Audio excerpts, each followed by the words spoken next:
what time you get in last night, honey. You're looking a little rough. Plot twist.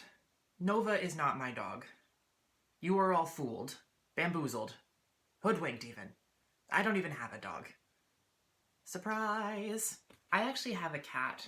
Her name is Moxie and she lives with my parents. One time when my cat was a little one, she's still kind of a little one compared to most cats, but when she was like a little baby, there was an incident in which we really solidified myself as parent to this animal, while also solidifying that I am not fit to be parent to anybody, let alone an animal. In our old house, in our basement area, we had a series of pipes all over the ceiling, and the cats really like to walk around on that series of pipes. Well, the basement was also divided into several little rooms. It was kind of a finished basement, kind of not. But the section that I kind of occupied as my space was separated by two sort of plastic hollow walls that were not tall enough to kind of get to the ceiling because of the pipes having to go through. So this one day, I'm sitting upstairs on the computer doing something, and all of a sudden I hear some meowing. I'm like, oh, little Moxie must have gotten into something, or she just wants some attention. Like, I'll just go see what's up. So I go down to the basement, and I still hear her meowing, but I don't see her, which, as any parent will probably tell you, if you hear your child but cannot see them, immediate red flags. Immediate. So I'm looking around, calling her out, Mox, where are you? And the meowing sort of pinpoints itself. And I'm like, Mox? What are you... And I'm hit with this horrified realization that Moxie is in the wall. Again, the walls were hollow and not tall enough to get to the top of the ceiling because of the pipes running through them.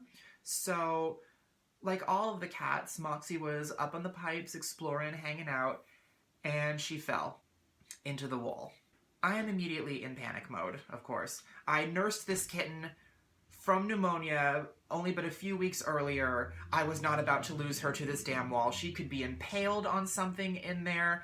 I was not prepared for this level of parenting quite yet.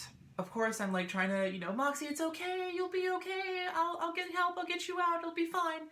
And my first instinct, which, kudos to me for trying to take the direct route, my first instinct was to try to break the wall open and set her free. So I grabbed a hammer, a claw hammer, and immediately just whacked at the wall just the one time, and I heard the most indignant meow ever from little Mox, just Rrr. So of course we weren't doing that again because just the panic was just getting worse. So I call my mother at the animal shelter where she's working, and she doesn't answer. I tell her what's going on. I'm decently calm, but she doesn't answer. A couple minutes pass, Moxie's still on the wall. I'm getting increasingly more frantic, of course, because I don't know what's in that wall. It could just be a lattice work of pointy objects, and she could be thoroughly strung up on all of them. I don't know. So I call her again, and she still doesn't answer. So, of course, I just lose my shit. And I'm just like, Robin!